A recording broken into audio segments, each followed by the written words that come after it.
On va procéder à la correction de l'exercice numéro 18. Donc, on a soit U et Z de suite définis par les relations de récurrence suivantes. Et la première question, ça va être de calculer U1 et Z1. Voilà. Donc, l'objectif des questions, c'est de trouver la forme explicite des deux suites parce que là, elles sont définies par une relation de récurrence. Donc, on y va. Donc, on va calculer U1 et Z1. Il faut montrer ensuite que U2 vaut 1,48 et Z2 vaut 1,52. Alors, on a U indice n plus 1 qui est égal à 3un plus 2zn sur 5. Donc si je remplace le n par 0, je remplace tous les n par 0. J'ai donc u indice 0 plus 1, qui est égal à 3 fois u indice 0. Je remplace tous les n par 0. Plus 2 fois z indice 0, divisé par 5. Donc, cela nous donne u indice 0 plus 1, c'est tout simplement u indice 1, donc u1. C'est donc égal à 3 fois u indice 0 d'après l'énoncé, ça vaut 1, plus 2 fois z indice 0 qui vaut 2, divisé par 5, ce qui donne 3 fois 1, 3 plus 4, 2 fois 2, 4, 3 plus 4, 7, ça donne 7 cinquièmes, et ça tombe juste, ça donne 1,4.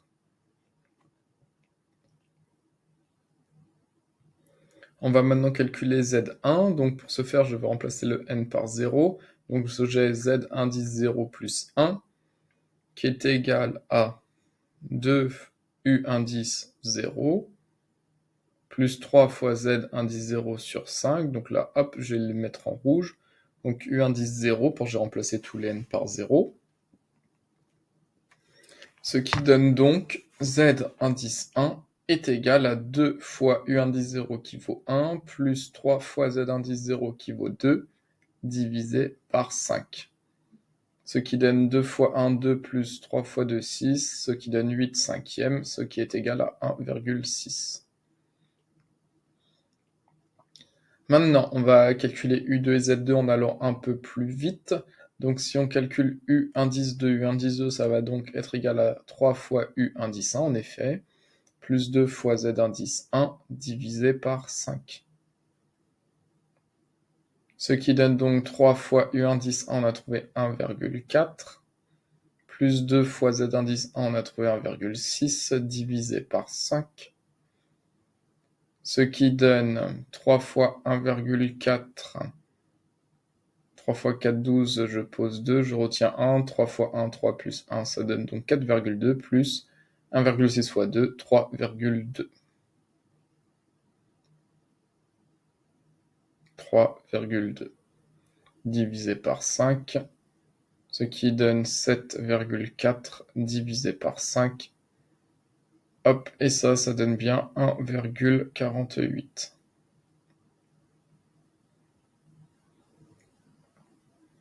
Maintenant, calculons Z indice 2.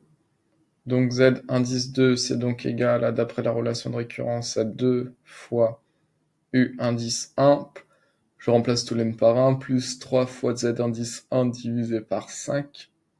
Ce qui donne 2 fois U indice 1, 1,48, plus 3 fois Z indice 1, donc plus 3 fois 1,6. Pardon, 2 fois 1,4 plus 3 fois 1,6 divisé par 5.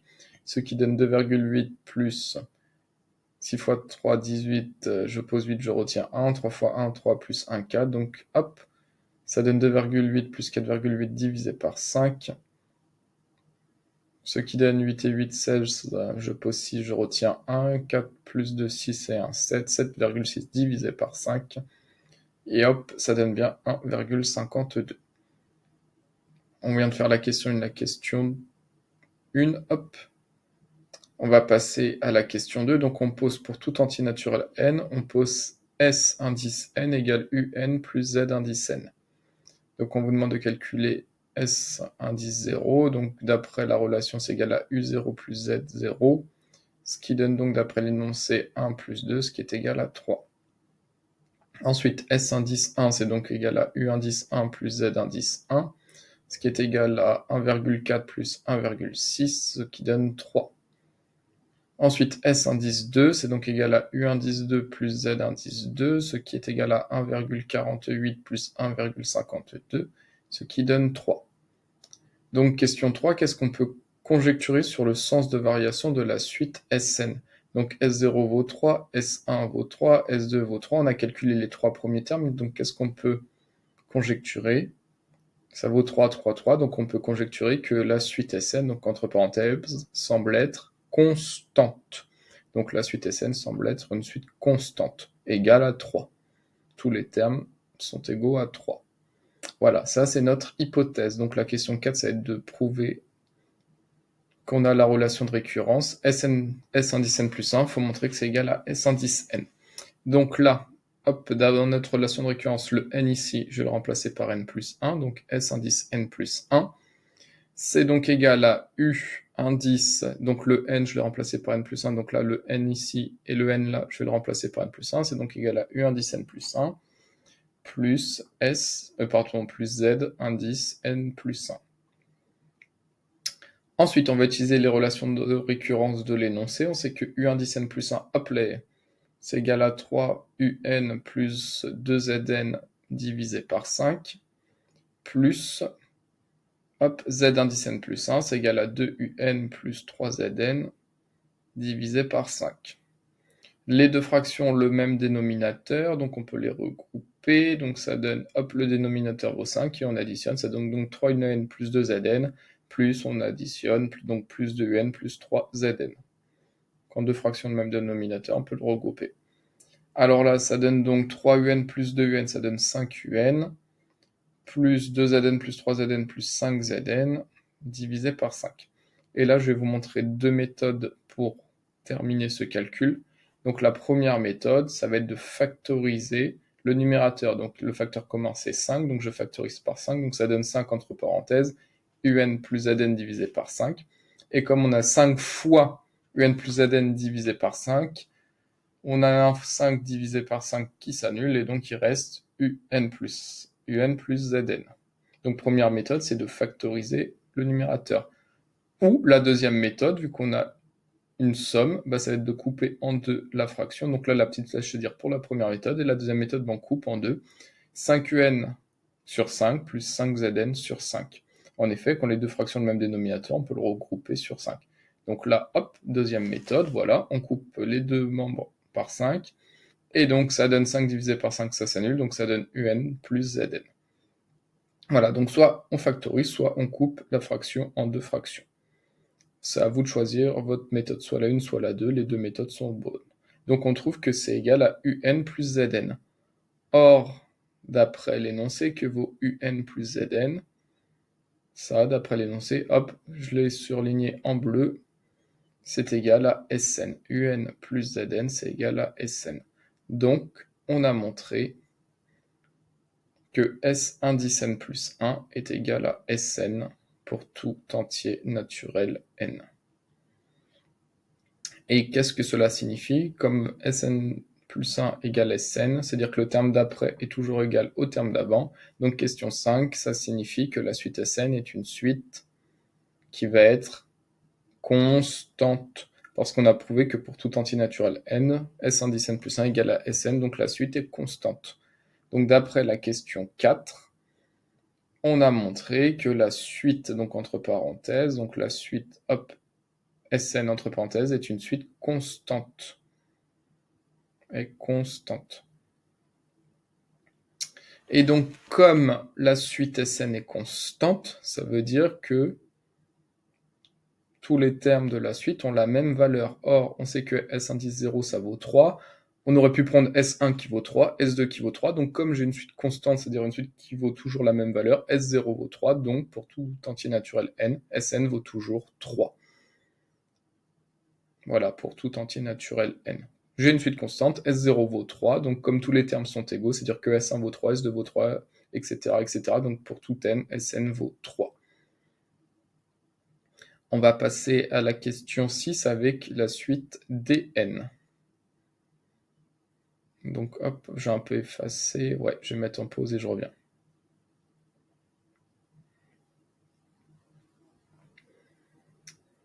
Hop là, donc on pose pour tout entier naturel n, dn égale zn moins un. Donc attention, vous voyez comme il y a un moins, il faudra faire attention. Il faudra bien soustraire tout le un. Attention, erreur classique. Donc on y va. Donc D indice 0 d'après la relation, c'est donc égal à Z0 moins U0. Z indice 0, ça vaut 2 moins 1, ce qui donne 1. Ensuite, D1, c'est donc Z1 moins U1. Alors Z1, hop, on avait trouvé 1,6. Hop, on reprend la question, une moins 1,4, et ce qui donne 0,2. Et pour D indice 2, c'est donc Z2 moins U2. Et donc c'est donc égal à 1,52 moins 1,48, ce qui donne 0,04. Et donc, question 7, quelle opération semble-t-on effectuer pour passer d'un terme au suivant? Donc regardez, on a D0 qui vaut 1, D1 qui vaut 0,2, D2 qui vaut 0,4. Comment je passe de 1 à 0,2 et de 0,2 à 0,4? Ça semble être quelle opération? Bon, on réfléchit, si vous pensez en euros, j'ai 1 euro, 20 centimes, 4 centimes. Comment on fait pour passer de 1 euro à 20 centimes à 4 centimes? Si vous avez du mal, vous pouvez regarder la question d'après. Il y a un petit indice dn plus 1, c'est égal à dn divisé par 5. Donc, si on comprend bien la suite, c'est-à-dire qu'on va en effet diviser par 5. 1 euro, si je le divise par 5, ça fait bien 20 centimes, 0,20. Et 20 centimes, 0,20, si je le divise par 5, ça donne bien 0,04. Donc, quelle opération semble-t-on effectuer? On semble effectuer une division par 5. Donc, c'est ce que je vais écrire à la question 7. On semble effectuer une division par 5. Question 8. On vous dit montrer que pour tout entier naturel n, on a la relation de récurrence suivante, donc d indice n plus 1 égale dn divisé par 5. Donc il faut montrer que le terme d'après de la suite d, c'est égal au terme d'avant divisé par 5. Donc on y va, donc d indice n plus 1. Donc j'utilise cette relation de récurrence. Là, le n, je le remplace par n plus 1. Donc ça donne z indice n plus 1 moins u indice n plus 1. Il va falloir faire attention au moins. Donc z indice n plus 1, ça vaut, d'après l'énoncé, 2un plus 3zn divisé par 5, moins, je dois soustraire, attention, un plus 1, hop, d'après l'énoncé, qui est égal à 3un plus 2zn divisé par 5. Les deux fractions ont le même dénominateur, donc on peut les regrouper en faisant attention au moins, donc ça donne 2un plus 3zn, mais attention, je dois soustraire tous les termes de la seconde fraction. Donc je dois soustraire tout le numérateur de la seconde fraction, donc c'est moins entre parenthèses tout le numérateur de la deuxième fraction, donc c'est moins entre parenthèses 3un plus 2zn. Alors je vais faire la suite un petit peu plus bas. Voilà, donc bien attention au moins, on doit soustraire tout le numérateur de l'autre fraction. Suite un peu plus bas, donc ça donne 2un plus 3zn. J'ai un moins devant une simple parenthèse, donc ça donne moins 3un, et plus 2zn, ça devient moins 2zn divisé par 5. Et donc, on va démarrer à la fin, on doit avoir zn moins un, donc on va calculer les zn, donc 3zn moins 2zn, il me reste 1zn, voilà, 3zn moins 2zn, ça fait 1zn, donc ça donne zn, et 2un moins 3un, ça donne moins 1un, donc ça donne moins un, donc ça donne zn moins un divisé par 5, et d'après l'énoncé, zn moins un, ça vaut dn, d'après l'énoncé, donc ça vaut dn sur 5.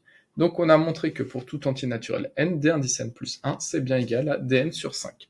On vous dit alors que la suite dn est une suite géométrique de raison 1/5, on verra ça plus tard dans l'année, et on admet le résultat suivant, donc on surligne, on admet que pour tout entier naturel n, dn c'est 1/5, le tout à la puissance n. Voilà, ça vous admettez ce résultat-là, on verra plus tard dans l'année comment on le prouve.